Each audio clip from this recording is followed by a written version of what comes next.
বাসাবাড়ির কাজের মেয়েদের সাথে সৌদিরা কিভাবে মিথ্যা কথা বলে তাদেরকে দিয়ে এরা এক বাসার কথা কইরা ৪ বাসার মধ্যে কাজ করায়। আমি একটা রোজার মাসে আসছি, আর রোজার মাসে আমারে নামাজ রোজাটা পর্যন্ত করতে দেয় না। ৪টা বাসার মধ্যে যদি কাজ করতে হয় একটা রোজার মাসের মধ্যে।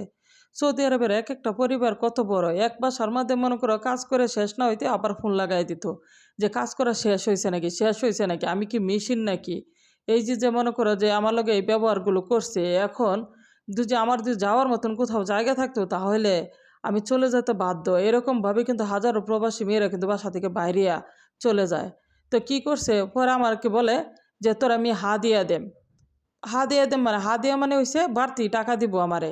ওইটা বাসার মধ্যে কাম করলে ওইটা বাসার মধ্যে বলে কাজের লোক পাইতেছে না রোজার মাসের লাগে, রোজার মাসের লেগে বলে এই সৌদি আরবের যেহেতু অফিস থেকে ফিলিপিনি ইন্দোনেশিয়া মেয়েদের ঘন্টা হিসাবে কাজকর্ম করার জন্য আইনা থাকে। তো আমার কথা হচ্ছে রোজার মাসে কাজের লোক আনবা হয়েছে, নিজের বাসার কাজকর্মগুলো তো নিজেরাও কম বেশি করতে পারোস।